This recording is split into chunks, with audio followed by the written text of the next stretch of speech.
အားလုံးပဲမြင်ကြလားပါကျွန်တော်တို့ဟာဖုန်းကိုကြည့်နေတာလာ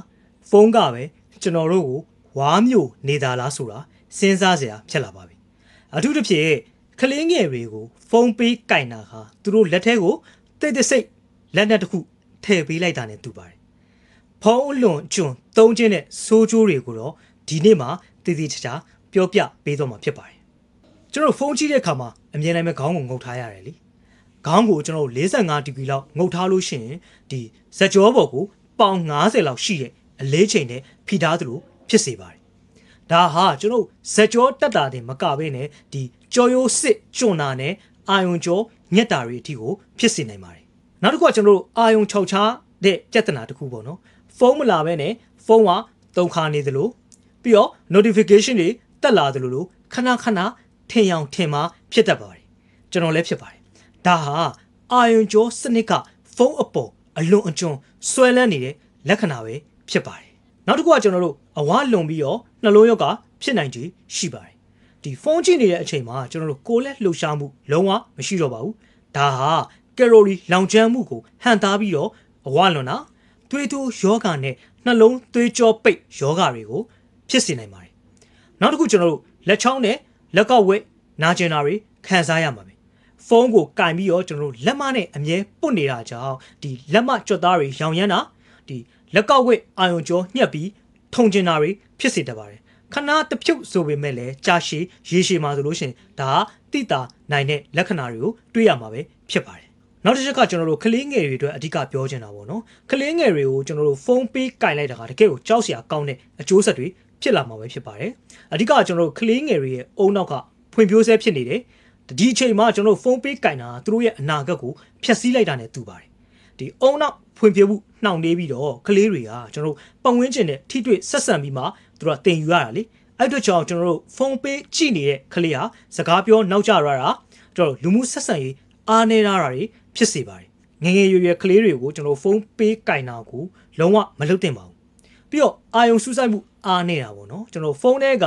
ကျွန်တော်ညံဆန်တဲ့ဒီရုပ်ပုံလာတွေကြောင့်ကလေးရဲ့အုံနောက်ကဒီရိုးရှင်းတဲ့သင်ခန်းစာတွေစာအုပ်တွေကိုသူကအာယုံမဆိုင်နိုင်တော့ပါဘူးနောက်တစ်ချက်ကျွန်တော်တို့မျက်စိအမြင်အာယုံပျက်စီးလာမယ်ကလေးငယ်တွေရဲ့ဒီမျက်ကြည်လွှာလူကြီးတွေထက်ပိုပြီးတော့သူကပါးလွှာတယ်လေအဲ့အတွက်ကြောင့်ကျွန်တော်ဖုန်းကထွက်တဲ့ဒီအပြာရောင်အလင်းတန်းတွေဟာသူတို့ရဲ့မျက်စိကိုဓာတ်ရိုက်ထိခိုက်ပြီးတော့ငငယ်ရွယ်ရွယ်နဲ့မြင့်မှန်တက်ရတာပြီးတော့ကျွန်တော်မျက်စိဆွေတာတွေဖြစ်စေပါတယ်နောက်တစ်ချက်ကကျွန်တော်တို့ပေါ့နော်စိတ်ဖမ်းဆိုင်ရာရန်လိုမှုတွေဖြစ်တာပေါ့နော်ဒီဖုန်းထဲကဂိမ်းတွေဒီဗီဒီယိုဂိမ်းတွေကြောင့်ကလေးတွေကကျွန်တော်တို့အပြင်လောကမှာလည်းဒေါရကြီးတာရန်လိုတာနဲ့ကလေးကိုအထိန်တိန်ခတ်တာတွေထိဖြစ်လာနိုင်ပါတယ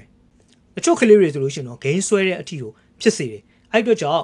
ဂိမ်းဆွဲလို့ရှိရင်နောက်ဆက်တွဲပြဿနာတွေအများကြီးဖြစ်ပေါ်လာတာအားလုံးလည်းသိကြတဲ့အတိုင်းပဲပေါ့နော်အဲ့အတွက်ကြောင့်ကလေးငယ်တွေကိုဖြစ်နိုင်မယ်ဆိုလို့ရှိရင်တော့လုံးဝဖုန်းပေးမသုံးသင့်ပါဘူ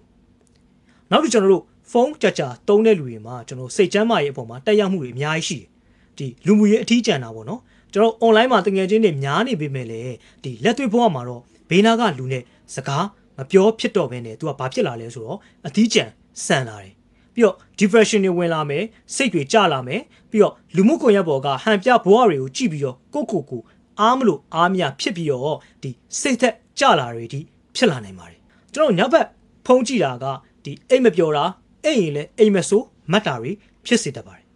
အဲ့ဒီကြောင့်ကျွန်တော်စောင်းရန်ရှောင်းရန်လမ်းညွှန်ချက်တွေကိုဆက်ပြီးတော့ပြောပြပေးသွားမှာဖြစ်ပါတယ်ပထမဆုံးအနေနဲ့ကျွန်တော်အိတ်ခမ်းနဲ့ထမင်းစပွဲတွေမှာဖုန်းလုံးဝမသုံးနဲ့စီကန်းထားပါနောက်တစ်ခါကျွန်တော်တို့ဒီ20စီးမြင်းလေးကိုထားပေးတဲ့နဲ့ဘယ်လိုမျိုးလဲဆိုတော့ကျွန်တော်မျိုးလုံးအတွက်မိနစ်20ကြည်တိုင်းစက္ကန့်20အနားပေးဖို့ပါကလေးများအတွက်ကကြတော့ကျွန်တော်အသက်2နှစ်ယောက်ကလေးတွေကိုဖုန်းလုံးဝမပြပါနဲ့2နှစ်အထက်ကိုလည်းကျွန်တော်တို့တစ်နေ့ကိုတစ်နာရီထက်ပို့ပြီးတော့ပေးမသုံးပါနဲ့ကျွန်တော်တို့ရှောင်ရံတွေကဘာတွေလဲဆိုတော့အိတ်ခန်ဒီတစ်နာရီအလိုမှာဖုန်းသုံးခြင်းကိုရှောင်ပါလမ်းလျှောက်တာကားမောင်းတာအဲ့အချိန်တွေမှာဖုန်းကြည့်ခြင်းကိုလုံးဝရှောင်ပါကလေးငိုလို့ရှိရင်ချော့ဖို့အတွက်ဆိုပြီးတော့ဖုန်းကိုလွယ်ကူမပေးပါနဲ့နီးပညာဆိုတာကကျွန်တော်တို့အကျိုးပြုဖို့အတွက်ဖန်တီးထားတာပါကျွန်တော်တို့ကိုကျွန်ဖြစ်ဖို့အတွက်